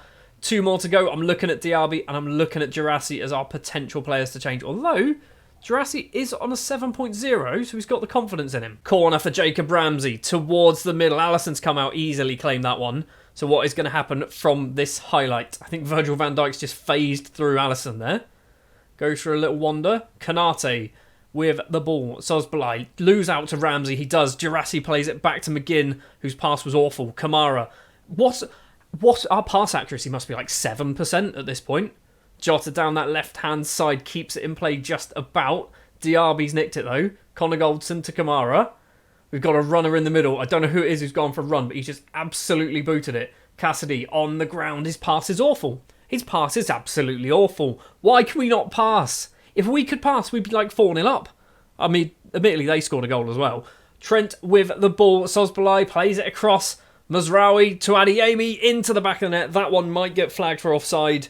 I'm hoping it does, because if it goes 3-1, this game is basically out of sight. It's been disallowed. We are still just about in this game at the moment. We've got about 15 minutes to play, including injury time. Martinez is he's dropped a clanger, hasn't he? He's on a 6.4. He's taken the blame, I assume, for both of the goals. We're not going to do any changes. Nothing's happening either. It's going to be a defeat in a match where we were 1-0 up and we were the better side for the most part. Our passing was not good. Our passing, every time we looked threatening, we misplaced a pass. And it wasn't even like slightly misplaced. It was not even close to a Villa player. It was straight to a Liverpool man. I'm going to say I don't like what I saw. People look fired up. Elsewhere, Manchester United win the later kickoff match against Leicester, putting them to the top of the table. I'm assuming tomorrow is when Man City are playing. They're playing Arsenal. So it's not an easy game, which we kind of want Arsenal to win that. So I'm going to jump forward to the other side of that just to see what happens. Well, that was good. I guess that's kind of what we wanted to happen. Arsenal beating Man City 3-0, which kind of brings Arsenal into this fight for top four as well. It is ridiculously close between first and eighth, arguably. Just 10 points separate the top 8 of the league after 31 games. We're now going to go forward. We're going to play Brentford, and then we're going to play Arsenal, and hopefully we don't do what City just did. Okay, we're not going to play them just yet, because I've just hit forward, and we've got the Next Gen 2025, which is the 50 best wonder kids in football, and we have 5 players on the list, and the winner as well. Obviously, Rooney being the winner. He's very good, isn't he? He's very, very good. 9 assists, 7 goals in the Premier League. 15 assists in all competitions with 9 goals. Only 19 years of age. We've also got Kadir, the Egyptian, out on loan at Plymouth. Doing all right. 6 assists, a goal to his name as well. Toplovic, number 28 on the list. Slovenian out on loan at Middlesbrough. Apparently, he's not playing a lot of football. He's played 20 times, scored 5 goals and got an assist. That's enough for me. Rory Wilson, who's dropped down to League One, is absolutely smashing it, by the way. I keep getting articles, and he's winning Player of the Month and things like that in League One for QPR. 21 goals in 35 starts for QPR. I imagine they must be top of the table, right? They are. They're champions already. And finally, Nathaniel Nwosu, a player who has played 41 times in League One with 52 goals conceded, 11 clean sheets, so it's actually very, very good. He's number 50. He's just made it onto the list, but I'm weirdly surprised by this one. This one confuses me. He's got 7 free kick taken. If I was Leyton Orient, he'd be taking free kicks. Right then, for the Brentford game, we've only made a couple of changes. Casteels comes in goal. Goldson, Boyoma, Mings and Dean in defence. Louise, Kamara and Sanka in midfield. Rooney is back in the starting 11 with Ramsey and Callum Wilson leading the lines for this one. There is nothing wrong with Gerassi. He's not fully match fit, so we've kind of dropped him because I feel like against Arsenal, it's going to be a slightly harder game. That defeat against Liverpool, by the way, was our first defeat in like 7 league matches or 7 matches in all competitions. Everything else has been a win. Just realised we're playing Brentford on camera again, which means Ethan Pinnock will score a goal against us. Here he is, Ethan Pinnock, the world's greatest footballer for some reason. I don't know why he's so good. But only against me. Kamara's nicked the ball here. This is good. Back to Connor Goldson, across to Douglas Luiz. Obviously, this is the first highlight of the match. So maybe something is going to come from this. Tyrone Mings with the ball. Where are we going to go? Luke Dean? Ivan Toney. He's passed it. He's lost the ball to Ivan Toney, and Ivan Toney's shot is horrendous. What? That better not be the highlight. That was a waste of my time and your time. And do you know what else is a waste of my time and your time? Is the fact that no highlights are happening in this game. We are approaching half-time. We are getting very, very close to half-time. We've had some shots. We've not seen anything at all. And we're straight into the second half. Still no changes going on. No highlights at all. We're going to do a couple of subs very, very soon. Ramsey and Wilson going to be coming off because they're both playing pretty poorly. Both teams are playing bad here. Gerassi and Doku are the men to come on. Sanket's also going to come off as well for Cassidy. I think we'll just do those 3 for the moment. I'm going to obviously keep an eye on Rooney. He's on a 6-5, not doing so hot either. 68 minutes and we've got some action. Something's going on. Please be a goal. Please be a goal for us. Jeremy Doku collects this ball, takes a few touches, blasts it past David Raya. His 3rd goal of the season for Aston Villa. We take the lead. That goal could be massive. Despite the fact this game has been utterly boring as hell, that goal could be absolutely massive in the grand scheme of things for the entire season. Right, final 2 changes. Kamara is coming off. Rooney is also coming off. That is every change that we can possibly do, so let's not have any injuries in the final 15, please. Another highlight with 6 minutes to play. Girassi back to Luca Dean. Play it across, please, to the referee. There we go. Douglas Luiz tries to get some space for himself towards Diaby. Controls it well. Can he get the cross in? Back to John McGinn. All the way back to Connor Goldson. Go for goal, mate. Score Weldy. Connor Goldson down the wing towards Cassidy.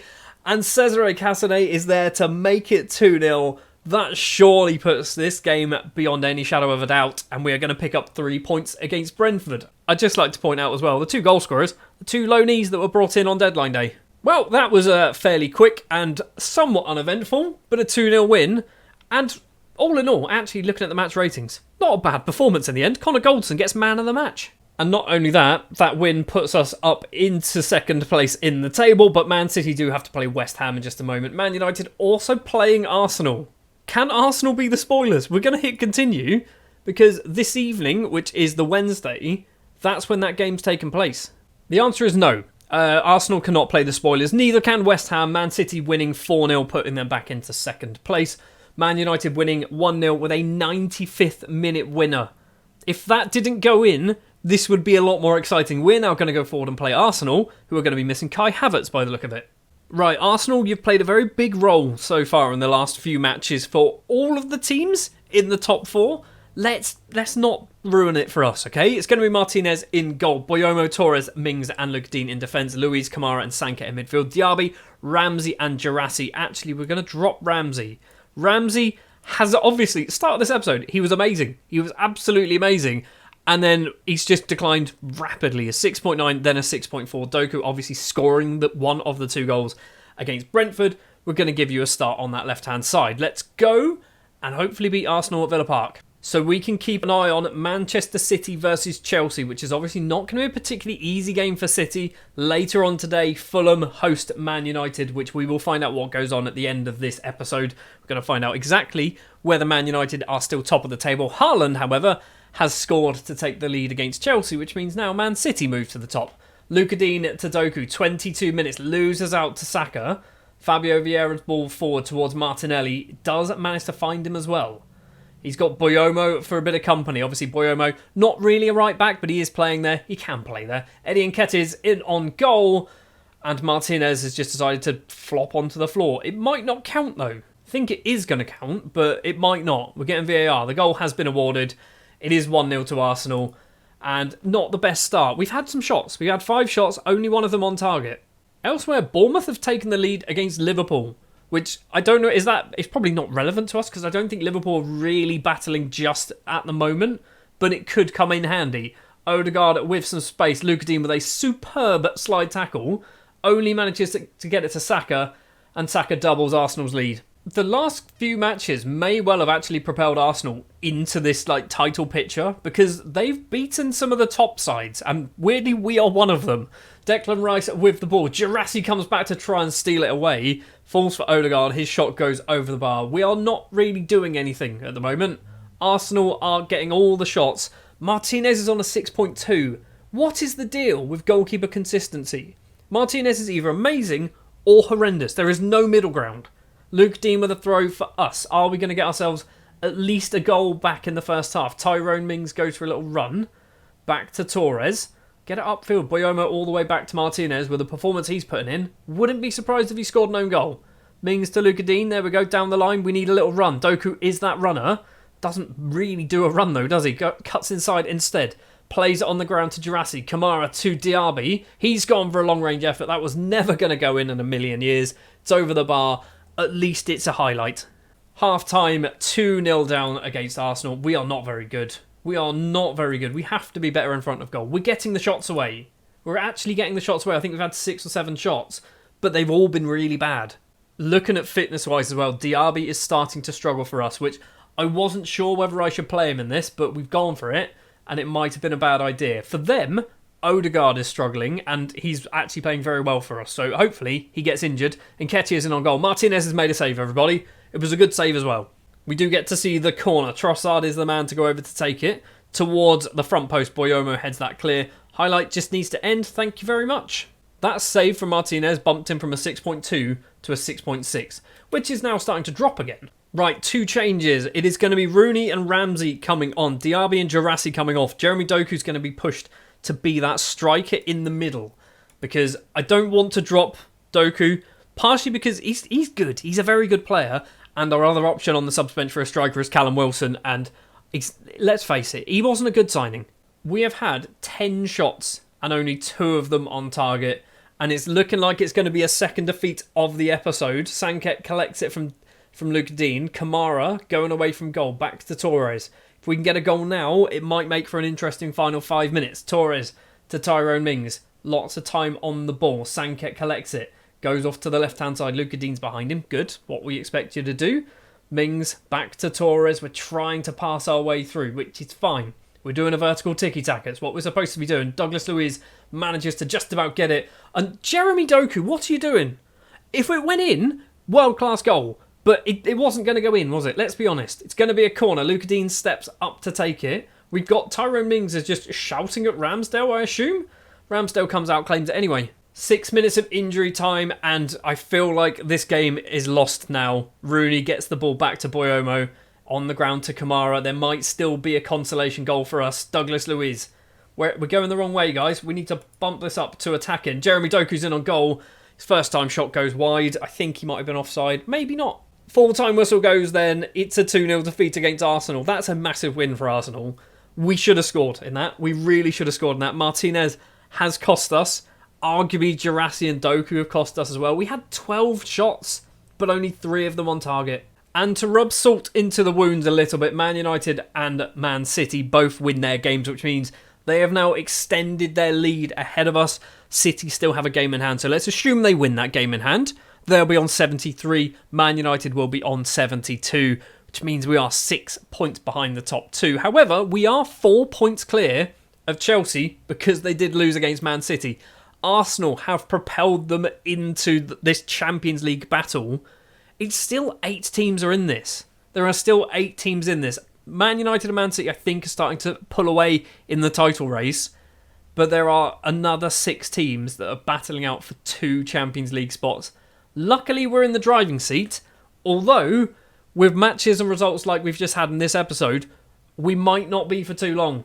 And I'm going to leave you on a little bit of a cliffhanger because I don't know what's going to happen in the next episode. We have got 5 league games left to play. We've also got the Europa League stuff going on, which, if I'm perfectly honest, is a bit of a distraction. We're not really focusing too much on that. We will definitely be playing the final, or maybe 3 matches that will decide where we finish. It might not even be the final 3 games of the season. I'm hoping it does not come down to this Chelsea game, because we might end up losing that and dropping down from 4th to 5th, or even 3rd to 5th. So we have 3 Premier League games left to play of this season, and we are currently sat 3rd place in the table. We play Newcastle on Monday night, which means when I click continue a few more times, we might be a little bit further away from Man City, and Man United might actually be champions. However, if both of those teams lose, which is, I would say, possible. Is it possible? I mean, it obviously is possible. Who are they playing? So Man United are playing Southampton and Man City are playing Luton. Man City are probably going to win. Man United probably going to win, let's be honest. Let's see what happens, shall we? Right, a lot of goals were scored. Southampton and Man United drew. Man City beat Luton. Is that good? I mean, it's good if we want to try and win the league, although I don't think we can catch them anymore. We can't catch them, can we? We can catch them. We've got 9 points. So I can't believe we're trying to do this maths. If we win all 3 games that we have left to play, we'll be on 81 points, which means we have to expect and hope Man United lose both of their games, or lose 2 and draw 1, or lose 1 and draw 1. It's possible.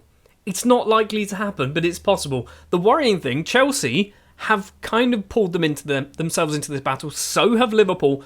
Arsenal are also in it. So are Newcastle. Spurs, I think, are out now, aren't they? Are Spurs out of this? They can get themselves on to 72. So Spurs probably can't catch us. Good. The starting lineup for the Newcastle game then will be Martinez in goal, Goldson, Torres, Mings and Dean in defence, Dougie Luiz, Kamara and Sanka in midfield, Diaby, Doku and Girassi leading the lines. We have a lot of goals throughout this team, which is very, very good.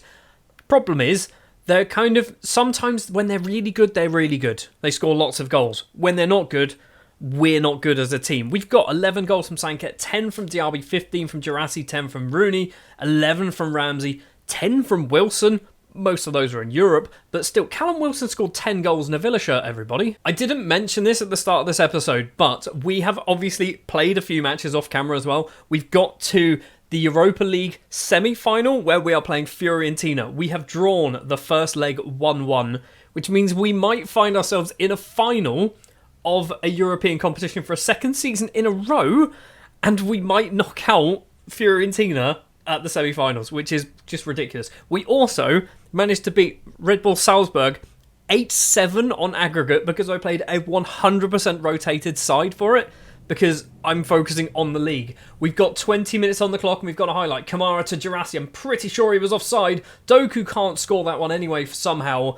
I think Girassi was offside. We're seeing VAR, which shows us nothing, or goal line technology, which shows us nothing, because the camera angle's useless. It also didn't matter because Girassi was offside, so even if it did cross the line, wouldn't have counted. Todibo with a free kick in a very questionable position. Not really sure what's going to do here. Pass it to Girassi. Do you know what? I thought he was going to do that as well. Douglas Luiz with the ball to Kamara. Girassi collects it. He's hit the underside of the bar. Oh, this might be one of those days. It might be one of those days where we are just never going to score. We do need to win all 3 games. Realistically, we need to win all 3 games. We've got Newcastle now. We then play Leeds, which I think of the 3 games is the most winnable. And then we finish off against Chelsea, who are basically chasing us at the moment. So that match could be massive for them. I'm hoping by the time we play Chelsea, they're kind of out of the picture. It is Newcastle with the ball. We've got literally seconds left to play of the first half. They are coming forward though. It is Anthony Gordon. His effort is blocked. It's going to be a corner, which we are going to see before the half-time whistle goes then. Kieran Trippier is the man to go over to take it towards Gordon at the front post. Sanket needs to get it clear and does so and end the match. There we go. Right, 0-0 at half-time. It's been fairly uneventful, actually, hasn't it? If we're not going to win if we don't shoot. We're not going to win if we don't shoot. It seemed to work as a team talk. Straight into the second half. Doku's on a 6.4, 6.5. We probably need to bring you off Ramsey, obviously being the like-for-like replacement, because he's got back to scoring lots of goals, by the way. Right, that's Doku's day done. Ramsey is going to be coming on. We're also going to do Douglas Luiz for Cassidy, and then... No, that way round. Apparently makes the most sense. Just 2 changes after the hour. Still 0-0. Still very little going on. There's been 1 shot on target out of 8 so far, and it's taken 70 minutes. It's a free kick for Newcastle. Smith Rowe at the back post. Sanket clears it. Torres, the centre-back, can now go for a little break of his own. I'm worried, because if there's a counter-attack coming on, we are missing one of our best players. Pau Torres on the ground to nobody. Awful pass. I mean, you're not a passer. Cassidy goes for goal. It's taken a deflection off Botman. The ball finds its way into the bottom corner. We take the lead against Newcastle with 20 minutes to play. Cassidy should be claiming that one, because I think that was on target. But Botman kind of deflected it enough away from the keeper. We take the lead. 20 minutes to play. Girassi with the ball. We're coming forward again. Kicks it straight into one of their players, though. Luca Dean collects for us. Connor Goldson down the line to Diaby. Kamara in the middle. Loses out. Poor first touch. And now Tonali. Ball over the top. Kanate controls this well. Goes for goal. Tucks the ball away. It is 1-1. And that all came from a couple of misplaced passes for us. Well, not a lot happened in the first half of this match, or I say the first half, the first 3 quarters of this match, but it seems to have come alive from about the 70th minute. We are going to do a couple of changes. Girassi for Wilson. Bite the hand that used to feed him. I want to see that commentary line turn up. Diaby's going to come off as well for Rooney. Do we also do Kamara for McGinn? Think that's what we do, and then we'll keep you that way round. Final few minutes, and we do have a highlight. Ramsey collects it. Tries to get some space for himself. Keeps going for a little run. Still going over the bar. Not the idea. Not the best idea, mate. 4 minutes of injury time. Ticking away. Disappearing very, very quickly. The full-time whistle goes. A 1-1 draw at St James's Park on paper isn't too bad, is it? I don't think that's particularly bad. We probably maybe deserved a bit more. How is that going to affect the league? And more specifically, how is that going to affect our title charge? It's still technically on. We do now need Man United to lose both games, maybe 10-0 each, and we need to win ours 10-0 each. So I feel like we're not going to win the league. We could still be second. Realistically, I want to finish where we are. I think second might be a little bit too far out of reach. We now have to go forward and play Fiorentina, which we're going to do off camera, because The Europa League's a distraction, and we'll come back for the Leeds game. Right, much like the Newcastle match, we are not playing on the same day as everybody else. We're actually playing on the Sunday because we've been knocked out of the Europa League to Fiorentina. We're just paying them back, basically, for last year after beating them in the Europa Conference League final. We thought we'd give them one. So it's going to be an all-Italian Europa League final. Inter Milan, Fiorentina, which, let's face it, we don't care about. We need to keep an eye on what is happening with Liverpool, what is happening with Chelsea, Newcastle, and Arsenal, and arguably Man City as well. There's a lot that we need to keep an eye on. And we have dropped down to 4th. So, Arsenal beating Chelsea, I guess, is a good thing. I genuinely think that's a good thing because when we play Chelsea in the final game of the season, they might be too far away from us. In fact, they are too far away from us for them to overtake us. What else happened? So we've also got Liverpool beating West Ham 6-1, which is why they've flown up the table. Man City winning 2-0. Man United, I think, are now crowned champions after winning 4-0 with one game left to play. Then maybe not. Maybe not. It's goal difference. It's going to come down to goal difference. I mean, we're still in the top 4.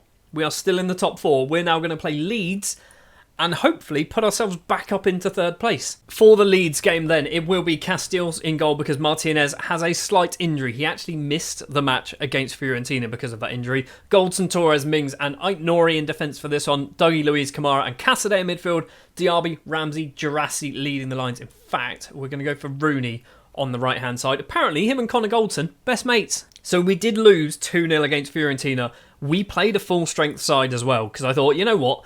Let's get into a European final as well. And it just didn't work. We lost 2-0. Pau Torres actually scored an own goal in that one.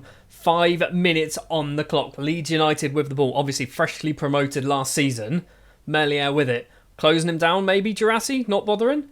It is this man's name. For Helder. Could have been his name. Lewis back to Girassi. Oh my word. How have you... What has happened there? Callum Wilson would have scored that. Literally, one-on-one with the keeper. Didn't even get it on target. If I wasn't playing this on YouTube, I would have subbed him. I genuinely would have subbed him off because that's frustrated me no end. That chance could cost us Champions League football.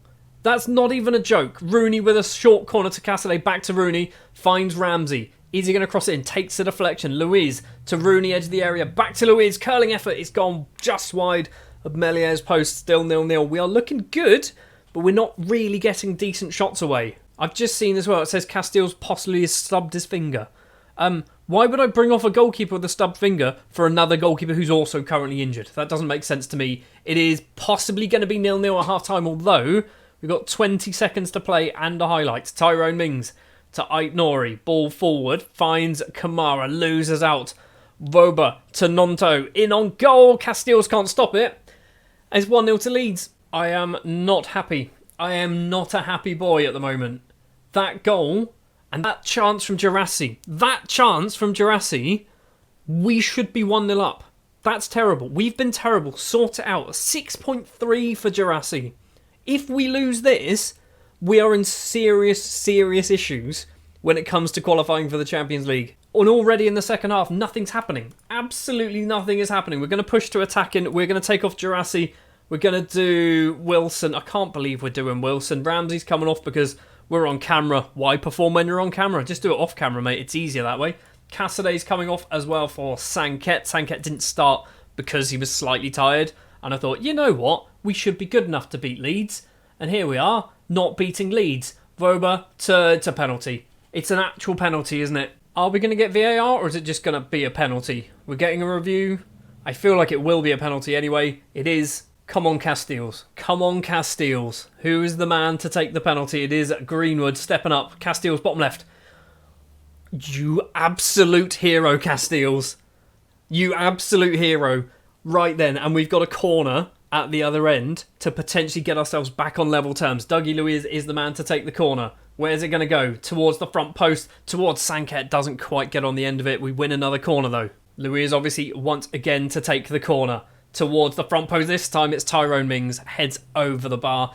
I don't like corners. We don't seem to be very good at them. To be honest, we don't seem to be very good at football at the moment. It is 1-0 to Leeds. 10 minutes to play. Sanket's picked up an injury. We've got one more sub now to use. So McGinn's coming on. In danger of being booked. Douglas Luiz is just shattered. Boyomo's going to come on and we'll do that. Sure, that's all of our changes. We've got 12 minutes to play to try and find an equaliser and a winner. Greenwood with the ball for Leeds, crosses it in, Casteels comes out, holds on. Good, right, that's what we like to see. Now we can build from our goalkeeper. He goes for a little wander with his stub thumb, finger, whatever it is. Tyrone Mings, left-hand side is Aït-Nouri, who conceded the penalty, but luckily Casteels saved the day. Diaby back to Aït-Nouri. Torres to McGinn. In the middle is Kamara. Right-hand side's an option. Through the middle is Rooney. Callum Wilson's there. What has happened? 2 chances. I know he was offside, but that is 2 chances that we've missed absolute sitters for. We've got a corner. Rooney's gone over to take it. It's towards Mings at the front post. He heads over the bar. What has absolutely gone wrong here? This is a nightmare. This is genuinely a nightmare. We've lost our last home game of the season, and arguably we were the better side. Arguably we were the better side. And by arguably, we were the better side. More possession, more shots, better shots. Their XG's higher because of a penalty. Why did we not score any goals? Right, I'm thrashing arms. You were not good enough today. That's the sort of match we should be winning. Oh my word. That's not good. That is not good at all. It does mean that we could drop down to 5th, depending on what happens on the last game of the season. So, the final game of the season. There is only one team that can catch us, and that is Arsenal. They are playing Newcastle, which is good, because Newcastle are a very good team, as we know from earlier on in the episode. Man United are still technically not champions. They need to make sure that they can beat Bournemouth, or at least draw against Bournemouth. Man City need to hope that they can beat Forest and Bournemouth win that game. And there's a bit of a swing in goal difference as well. So there could be some goals happening in the Forest-Man City game. We obviously need to beat Chelsea. That is the long and short of it. We need to beat Chelsea. So then, for the final game of the season, Martinez doesn't return in goal. No, he does not. What am I doing? That's our starting 11. There we go. Casteels in goal. Goldson, Torres, Mings and Lucas Digne in defence. Douglas Luiz, who is receiving injections because I kind of need him. He's very good at football. He plays that role. I'll reduce the role there very, very well. So I want to keep Douglas Luiz playing this final game of the season. Ramsey and McGinn will be the other central midfielders. We're missing out on Sanket due to an injury. Rooney, Diaby, Girassi leading the lines for this one. No Callum Wilson. He's injured, which means he's not going to get his 8 league goals that took him a year and a half, by the way, to score 6 league goals. A year and a half. That's awful. Anyway, he's obviously not playing. We miss out on Cassidy as well because obviously he's a Chelsea player, so he's not even in the squad. If we don't lose, we should be alright, yeah? I should know the maths, shouldn't I? I really should know the maths. What do we need to do to make sure we finish 3rd place in the table? And then that's fine. That's all I need to worry about. Right, we are going to change this to be the league table so we can see what's going on. I say 3rd place. Liverpool, who are they playing? Completely ignore them. They are away from home against Southampton, who have got nothing to play for. Man City are already 2-0 up. I said there might be goals in the Forest game. There's 2 goals within the first 10 minutes. Torres plays it back to Casteels. Torres, once again, we need to get this ball forward. Mings is the man. Lucas Digne's there. It's gone forward instead to Diaby. And Diaby's passed it straight to Nick Jackson. And Nick Jackson makes it 1-0 to Chelsea. Great. If we lose the top 4 due to a misplaced pass, I am going to be fuming. Girassi has already annoyed me. And now, potentially, Diaby might also be on that naughty list, and he's not getting a Christmas card from me either. McGinn, ball forward, finds Girassi. Right-hand side is Rooney if we want to use him. He's gone it alone, and Serhou Girassi must have heard me saying he's not getting a Christmas card, and he's gone, "You're damn right I am, son." That's right, he calls me son for some reason. I'm older than him. He's decided he's getting a Christmas card. He's equalised. It is 1-1, and we've dropped down to 5th. We've dropped down to 5th already. Douglas Luiz's corner comes in. Torres is there, doesn't get on the end of it. Mings keeps this alive. It's off the line from Disasi. Rooney's going to hopefully keep this one alive. Is he going to keep it alive? Down the line, kicks it straight into Enzo Fernandez. Chilwell's nicked the ball off Rooney there. Not ideal. I thought we were going to be in a good position. Mudryk down that left-hand side. By the way, we've played Chelsea 3 times so far in this save. They've beaten us 3 times so far in this save. So this could be number 4. Zaniolo's in on goal, and the former Villa man's effort comes off the post and goes out for a throw. So Arsenal drawing. Thank you, Konate, has just equalised for Newcastle, which means we move back up into 4th place. Liverpool still drawing, I assume? They are still drawing 0-0 with Southampton. We've got a corner. Luke Dean takes the corner. It's towards Pau Torres, unmarked. What was Reece James doing? I don't care. Pau Torres has just scored an unmarked volley in the penalty area from a corner. We take the lead as we go in at half-time, and that should be enough to bump us up into 3rd place in the table. We're going straight into the second half. Diaby is not doing so hot, but I think part of that is due to the mistake for the goal. We are up into 3rd place on 76 points. Man United and Man City. Look at this. Look at this. Man City have scored so many goals. Bournemouth are beating Man United. If City score another goal, they go top of the table on goal difference. And they have done. They've literally just done it. What has gone on? I'm too invested in what's going on there to worry about what we're doing. We're still winning against Chelsea. Ramsey to Rooney. Tries to get some space for himself. Loses out to Chilwell. Not what we want to be seeing. And now the ball forward. Nick Jackson, the goal scorer, off on that right-hand side. Gets past Luca Dean. Luca Dean's chasing back every step of the way. Caicedo's effort whistles past the post. Castile's stretched out an arm. Didn't need to get a hand on it. I want to see what's going on. I mean, it's 7-1. Man City winning 7-1. They've overturned 10 goals or 8 goals goal difference. Miguel Almiron may cost Man United the title as well. That's just nuts. Douglas Luiz needs to come off. He's done his job. He's not done well. He's on a 6-5, but he's done his job. Boubacar Kamara will be coming on. Diaby for Doku.